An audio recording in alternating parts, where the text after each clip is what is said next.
Hi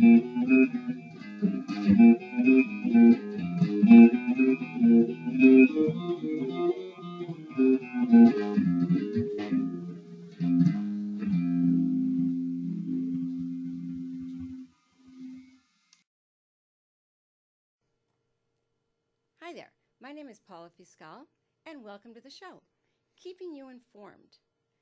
Today we have two guests. The first guest is going to be Christina Olague, who is a former supervisor and a former planning commissioner here in San Francisco. She will be representing the initiative that's going to be on the November 3rd ballot in San Francisco. That is a moratorium on mission development. She will be talking about the reasons why you, as a voter, should vote yes. Our second guest is going to be Cheng, and Cheng is representing the San Francisco Realtors. He is going to be representing the position of no and giving reasons why you should vote no on the November ballot. We are going to start out with just a couple of minutes for each one of our speakers to tell us a little bit about themselves. Now remember, when you're watching this show, you should go ahead and feel free to use your Twitter. My handle is Paula Fiscal. And you will also see this show on Sundays at 3 o'clock p.m. on Channel 29.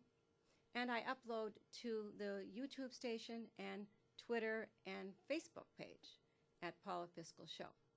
So once again, thank you so much for joining us. And we're going to go ahead and begin with Christina. Christina, welcome so much to the show, and we would like to hear a little bit about you. Well, thank you for having us today. My name is Christina Olague, and I have been an activist, a community activist in San Francisco for, I would say, close to 20 years. And I have been working primarily in the mission community, very much with tenants. For a long time, I worked with single-room occupancy hotel tenants, and basically about quality of life issues. So because I'm a Latina, I'm very concerned and very close to what happens and what's going on with the Latino community.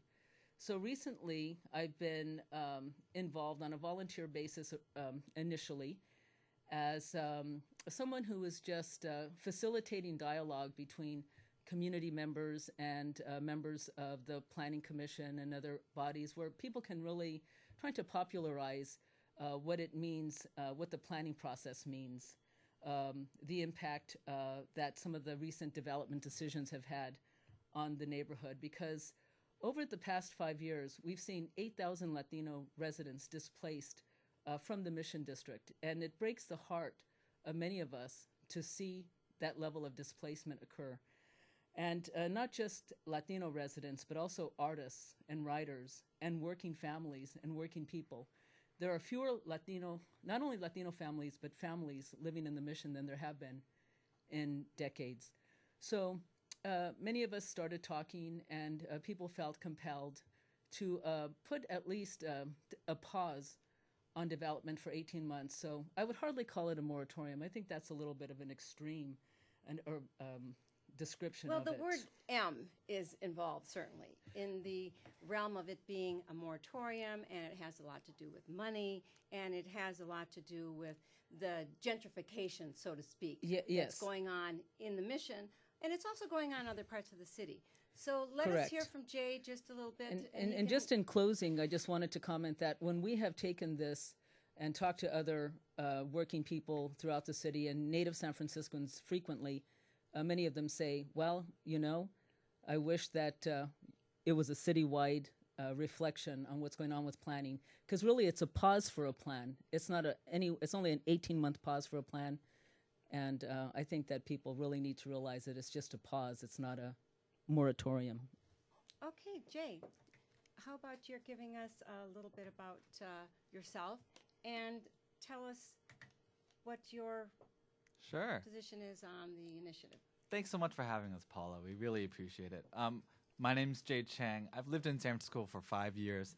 I recently just got displaced from San Francisco with my wife. We now live in the city of Richmond, the East Bay.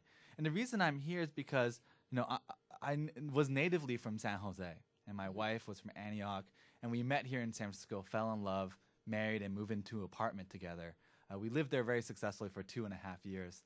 Our landlord raised the rent, and we couldn't afford it, so we went off to look for new housing in San Francisco.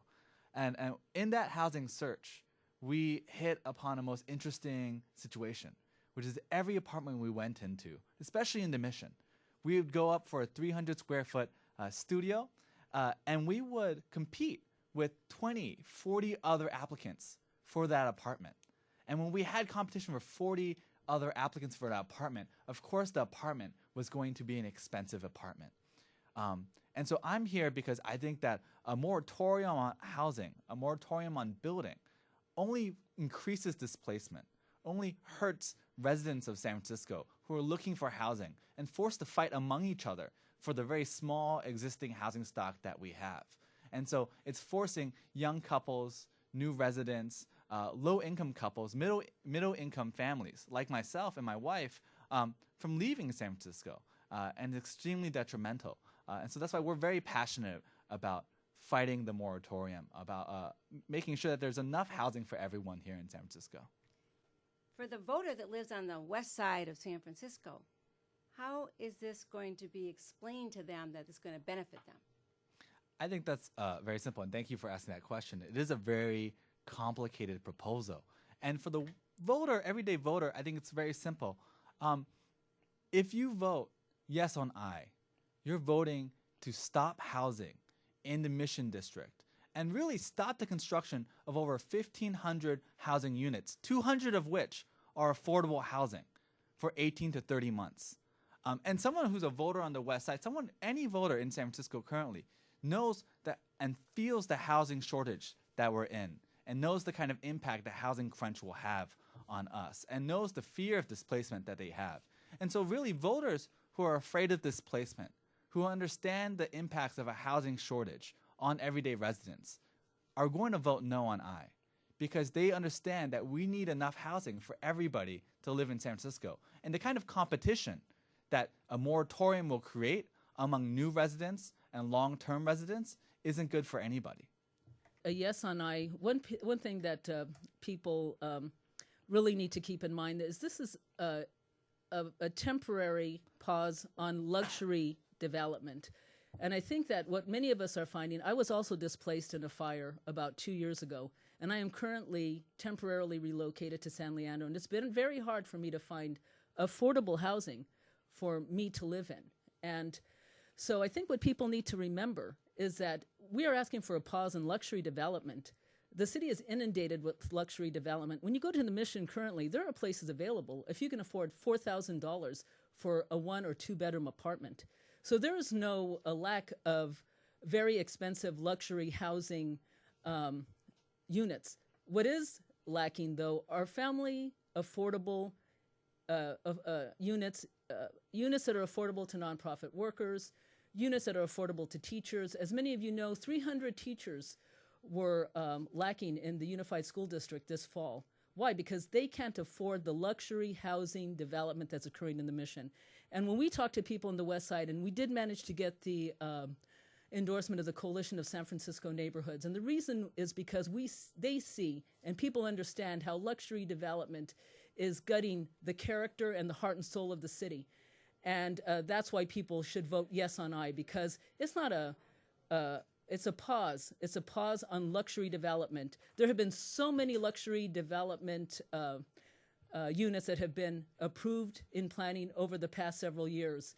Park Merced, Rincon Hill, Trinity Plaza, they all are very luxury developments. Although they have some affordable, the majority of those units are luxury.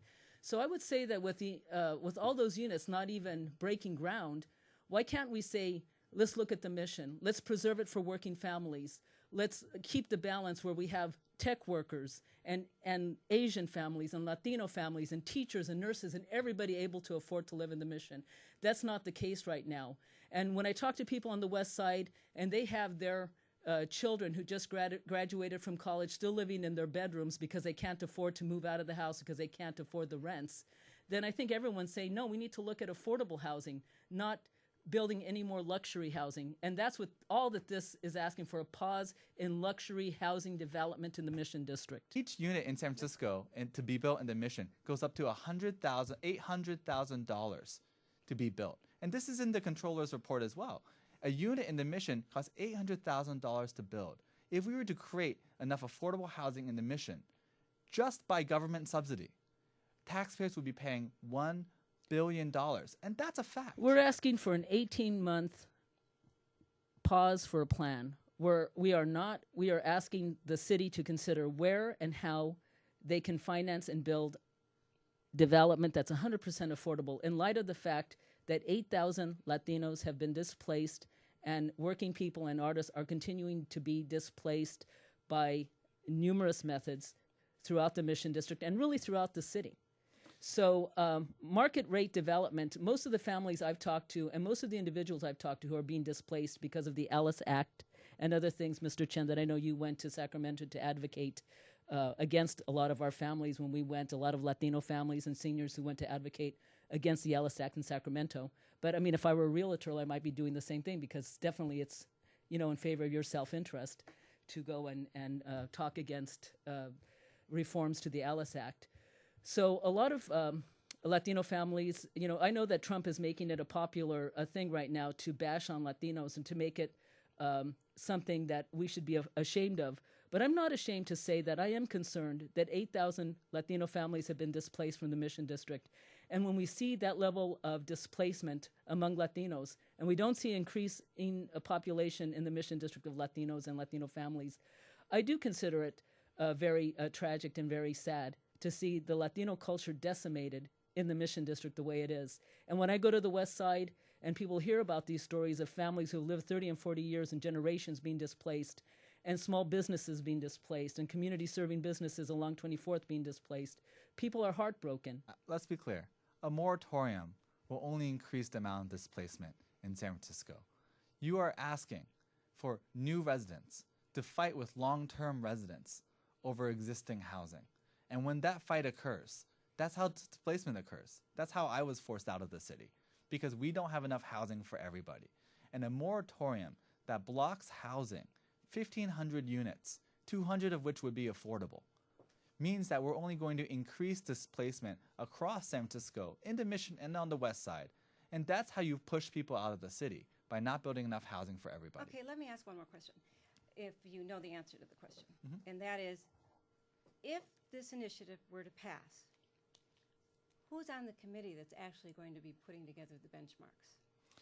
That's such an interesting question, especially because we just went through a 10-year plan for the Mission District. The Eastern Neighborhoods Plan took 10 years for us to formulate and pass, and we just passed that for this exact reason. Okay, but the question is, who is going to be on this committee that's going to be going through the policies, going through the legislation, going through the regulations?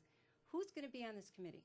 And who's Has going to has that been discussed? and who's going to enforce that committee's recommendations? going Well, I mean, I do want to Yeah. make a correction on the Eastern Neighborhoods. Definitely the Eastern Neighborhoods took 10 years or more. And it was a lot of work and a lot of labor by, the Planning Commission, the community, the Board of Supervisors. But one of the clauses within the Eastern Neighborhoods was that after 5 years of its passage, there would be a time to reflect and review some of the impacts that those decisions have made. And I think that process has never really occurred. So I'm hoping that that does start to happen, and that the planning department, community members, the Board of Supervisors, the mayor's office, all become involved jointly to reflect and review the Eastern Neighborhoods. So Part is of the answer to the question So I think that what I think- we don't know. Well, who's I- going to be on That's this correct. committee? We don't but know I who's going to be believe on this that it's committee. going to be the planning And we don't know who's department. going to be binding this. The planning department will be a part of that conversation. Okay. I believe that the mayor's office will be a part of that conversation. I believe that But the mayor's the Board of against the Super. initiative. Yeah, How but can once he it be part of passes and the once it's law conversation? and pause for the plan, then I think the planning that we will have to have, hopefully we will have buy-in. If we don't, we have the Board of Supervisors, we have the planning department that many community members are already engaged in conversation with. So we definitely want to work with the city. Planning is really based on a lot of issues. And one of the Section 101.1 one of the 8 priority principles of the master plan states that one of the goals is to preserve economic and economic, housing, class diversity, racial diversity in the city. That's part of the 8 priority principles. So I think it's time that we plan for the city, reflect on our values, find something that really will keep working families in the city, that will allow somebody who's a native San Franciscan who's coming back from college to maybe move out of their parents' house. Initiative. Who's supporting no? Who's supporting yes? We have everyone from Senator Dianne Feinstein down to the plumbers and pipe fitters, Local 38. Okay, let's hear the yes people. Well, what's interesting is that none of those people, like Scott Wiener and others, are not have no relationship to the Mission District and to the Latinos that have been displaced. You are watching the Paula Fiscal Show, and we have 2 special guests with us today. Christina Olague, former planning commissioner and the former supervisor. And we have Cheng, who is representing the no on I. Christina is representing yes on I. And Jay is with the San Francisco Board of Realtors. And Christina is currently a community activist and working for a short time with Mission Neighborhood Centers, helping them with different neighborhood-related issues. Great. And Jay? Board of San Francisco Realtors. Thank you for having us. You're welcome. Now, to get back to the discussion that we're having here about affordable housing, non-affordable housing, luxury housing, and this initiative on the ballot for November 3rd. And it's going to be a low turnout for this November 3rd election. As we know, it's a general election. And we also know that when a voter goes to the polls and wants to vote on an issue, the voters generally want to take a chance and say, how's this going to affect me? Truly, how will this initiative affect somebody that lives in Pacific Heights? Yeah. Will they care? Do they notice? What's really, truly going to happen besides those that live in the Mission or those that are affected with development that's going on in the Mission? I think that what we need to do is remember that when viewers watch the show, they want to know what's in it for them. So let's start with you, Jay. Absolutely. And what voters should remember is that if they allow the moratorium to pass, if the moratorium will pass, what happens to them directly is that their rents will go up if they're a renter. And if they're looking for a new home, those housing prices will increase. It's very simple. More housing is more affordability. Less housing will increase displacement. Less housing will increase competition. And so denying that fewer homes will increase displacement is almost like denying climate change. It's the law of supply and demand. And it's not the theory of supply and demand. It's not the myth of supply and demand. It's the law of supply and demand. And if you have less homes and you have more people fighting over those fewer homes, those homes are going to be more expensive. And so when the moratorium stops 1,500 homes from going into the Mission, there's our existing housing. It's going to be more expensive across the city. Okay, but the question was, how is that person that lives in Presidio Heights or in La Playa or in Pacific Heights or even Chinatown? Come on, let's talk about Chinatown just a little bit, because the same thing's happening over there. And no one's mentioned nor spoken about doing a moratorium in Chinatown.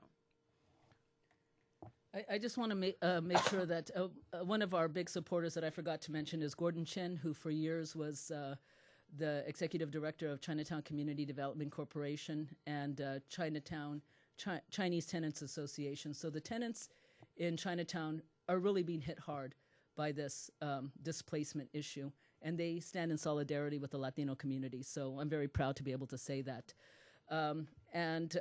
So when we go, and Louise Rennie is another supporter along with David Talbot and Rebecca Solnit, who have seen the impact that building luxury housing and the inundation of luxury housing in San Francisco has had on the increasing of rents. So we take a different opinion. I don't believe that an 18-month pause for a plan, and I don't think most of the voters believe that either, that their rents are going to go up. But I believe that most renters and voters in San Francisco realize that if we keep on inundating and the city with luxury housing that no one can afford. No one can afford the rents at these new luxury developments that we're talking about. Of all the units that we're bringing up here, the 1,300 units or whatever, only 200 would be affordable. 1,300 luxury housing units that no one can afford to buy. No one can afford $1.2 million on a two-bedroom flat. No one can afford $6,000 or more on a two-bedroom flat. That's the reality. So when we go to the Sunset District and we go to the Richmond District and we talk to voters and we talk to native San Franciscans and people like that, they're like, you know, whatever policies the city has in place currently, it's just not working. And we love the city, and we are here to protect the heart and soul of the city. And Shay? that's why we would vote yes on I, because it's time to pause and think about the policies that the city has in place that are decimating the communities that I just mentioned. Okay, let me ask one more question to both of you. Since the city planners have on their lap that they should plan for the whole city, what has happened to the plan for the mission that was there on the books 20 years ago?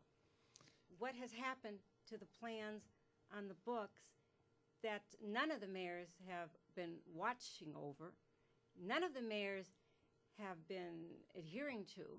So what guarantees do we have as voters in San Francisco that this is actually going to be implemented, if it's a moratorium, at all?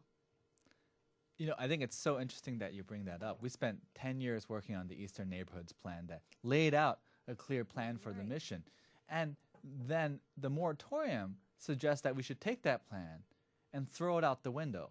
This plan that took 10 years for neighborhood activists and city leaders That's to not build what the together. plan, that's not what it's the, gonna more, take that whatever you're plan calling it, that's and not what Prop I is saying. And these buildings that were all built under the plan and approved under the Eastern Neighborhoods Plan, it's going to take it, throw it out the window and say, no, we're not going to go with that anymore. And somehow in the period of 18 months, we're going to try and achieve what it took 10 years to do previously. And that's what the moratorium seems to say that it wants to happen. Well, if we have an 18-month moratorium, doesn't that ensure that the city planners, the Planning Commission, the Board of Supervisors, and Ed Lee, Mayor Ed Lee, has to look at what he can implement? And with what money? You know, market rate housing is the leading source of affordable housing funding in the city, far and away. Beyond federal money, beyond state money, beyond local money, market rate housing and those fees and those taxes that developers pay fund affordable housing. And so with what money are they going to achieve any kind of plan during this 18th months, now that you've cut away the only funding source you've had for affordable housing? Back to the M word, money, moratorium. Christina, can you tell us where the money's going to come from? Well, I think that, you know, we have an opportunity to think outside of the box. We have sites that are still large enough that we might consider HUD funding. We might consider private-public relationships. I mean, I think it's time for us to do that. As I mentioned earlier, the Eastern Neighborhoods Plan took a number of years to come up with, but we did have, as part of the plan, a clause that requested that after 5 years, we would stop and reflect on the decisions that were made and see how Eastern Neighborhoods was or was not working. I don't believe that process has occurred yet. And so now we'd have that opportunity to take a pause, reflect, look at the impact that market rate development, luxury development has had on housing prices in the mission, and say maybe what we need to do is start building more affordable housing that teachers, students, nurses, and other working people can afford to be in. So I believe that you also have Prop K, or the one that Jane Kim put on the ballot last year, and that was actually calling for, it was a policy statement. I know a policy statement isn't something that mandates anything, but it seems that the intention of the voters then was that all developments are at least 40% affordable on site. So that's a policy that the voters of San Francisco supported. And so right now, when we see a luxury development going, the developers are only required to put in 12% on site. So I think all of those things need to be reflected on. I think greed is at the root of a lot of the decisions that have been made recently, and I think people need to consider something outside of their bottom line. So I think it's very interesting that former Supervisor Olague still hasn't answered the critical question, which is, where's the money going to come from to develop this affordable housing? Taxpayers will need to pay $1 billion to replace the housing lost by the moratorium. And so the question really to the supervisor would be, well, where are you going to come up with $1 billion when your leading source of funding is market rate housing? And HUD funding and federal funding has only gone on the decline. It's very clear from our point of view that when you vote for the moratorium, you're voting for less affordability and more displacement. And that's a simple fact. That's not a simple fact. I think it's an absurdity to say that building majority of luxury housing that no one can afford to live in, that working people and students can't afford to live in, that's any way responding to the affordability crisis that we have. Like I said, do I have all the answers? No. Can we all work creatively as a city, bring solid thinkers, planners, economists together to take a look at this, to see how can we increase the percentage of affordability on luxury development currently? Like I said, it's merely at 12%. That's pretty greedy. So that's basically saying that the majority, that 88% of a development, luxury development, is all out of the reach of your average San Francisco and your average working person. You know, people know better. People know that it's not gonna, people know better than to believe half of the rhetoric that's being placed out there from the no one eye people. Well, do you know that in the 60s, the Mission District said no to remodeling the to Mission. redevelopment. To That's redevelopment. correct. Okay, that was done for a reason at that point, and that is what has maintained a lot of the Latinos living in the district. Right, and that's why people are Now, saying the same thing. Again, I'm going to ask the question. It's happening in the Mission. It's going to happen in Chinatown. What are you going to do with the people that are going to be forced out, like yourselves? That's forced right. out of San Francisco. Here they are, 2 representatives, yes on A, and on I, no on I, and neither one of you live here. You've already been forced out. I've been So forced you out by a fire. I will be back. Good. See? I was forced People out. will be coming back. I will be forced out. I was forced out by housing affordability, right? And I mine think that's was the housing key affordability. issue. I couldn't afford to stay here spend while you- $6,000 on a 2-bedroom apartment in the Mission. Exactly. So let's get back to who will then, in fact, be subsidizing the housing if the moratorium passes. Okay, this is a hypothetical. If the moratorium passes, what will the developments that have already been previously approved, probably while you were planning commissioner, Christina? Yeah, I'm not anti-development. I former never said I supervisor. was. What will happen with these developers? Will they just stop in their tracks and go work somewhere else in Marin County? I think it's very clear. Their projects will stop. They will stop. That housing will not be built, and as a result, 200 affordable housing units will be lost in the Mission. 200. So that's the number of housing units. What's very 200. positive about this conversation is that we have at least reached a common point, which is that both myself and Supervisor Olague believe and agree that 200 affordable housing units will be stopped by the moratorium. And that's a fact. She said it just now, that 200 affordable housing units will be stopped by the moratorium. That's as many And units that have been 100% built. affordable many housing units. developments are being encouraged That's during how- that that's 18 pause. How many? How many 100% affordable housing units? That's 200 currently. But No, that, with he's the saying for moratorium, 1,300 market rate units are being proposed. Is that correct? Yeah, 1,300 market rate units will be That proposed. no one and they're in funding the city can afford. 200 affordable housing units in San Francisco. That's as many units that were built in the last 10 years in the Mission. We are stopping as many units that were built in the last 10 years in the Mission. Think of the 200 families that will no longer be able to have a home because of the moratorium. And the question that people should really be asking themselves is this: how many affordable housing units are going to be built by a moratorium? In that ballot measure that you're voting for, Does it have a number of affordable housing units that will be created when you pass that moratorium? It doesn't, because none will be created. Okay, And- let's look back at the process. All right, your campaign put it before the Board of Supervisors. They said no. We no had moratorium. 7. The majority voted in favor of it. Okay, But you need 9 votes, need and we only 9 got votes. 7 out of 11. exactly. And it was 2 of the African American supervisors who also voted in support of us because they've seen the numbers of African Americans in the city down below 4%. So I think most people sympathize with the challenges of the Latino community. Okay, so then you took it to the voters preliminarily because you had to get all those signatures for it to be on Yeah, the and we were ballot. able to get 15,000 signatures. Only 9,000 are required in about 9,300 or something So you had in no less than 4 problems weeks. getting people to sign. That's right. Because that was the process. Because Some people aren't signed- duped. People aren't duped. People know that luxury development is not helping them. It's not housing that 93-year-old woman who was evicted as a result of an Alice Act eviction. They know that.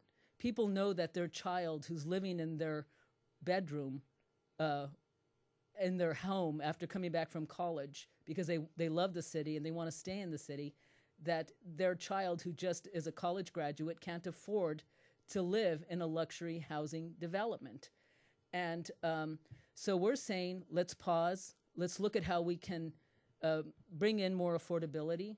Luxury development is only increasing the value of rents, increasing the value of real estate. Maybe the realtors and the developers will take a pause too and say, you know, maybe we're being a little bit greedy with only 12% on-site affordability. Maybe we should pay attention to Prop K, I believe it was, and maybe we should consider going to 40% affordability on site. But those aren't the types of solutions that these people are coming up with. Why? Because why would they? It affects their bottom line. So I hope that at some point the realtors and the developers say, hey, you know what? Let's listen to Supervisor Jane Kin and the mandate of the voters and go to 40% affordability on site. And one more question before we close, just so that the viewers understand. The moratorium, the initiative is going to be on the ballot for November 3rd. For those of you that have not registered to vote, we still have a chance to register you until which? 15 days before. 15 days before each election, And you can register online. October 20th. October 20th. So you have no excuse if you live in the city here, you need to get out and vote. So again, we want to remind you that you can give us questions with your Twitter feeds. Paula C. Fiscal is my Twitter handle. I also have a Facebook page, Paula Fiscal Show, on the Facebook, and SF Commons is our Twitter handle here. So we want to thank everyone that joined us today, and I'm going to let Jay, the representative for the No on I, give a closing remark, and then we will let Christina give her closing. I think we can all agree that the current housing affordability crisis is a crisis and that the status quo is not acceptable. We have 93-year-old grandmas being evicted from their apartments. We have recent college graduates forced to live in their parents' basement in San Francisco. The current crisis is not acceptable. What's the moratorium do?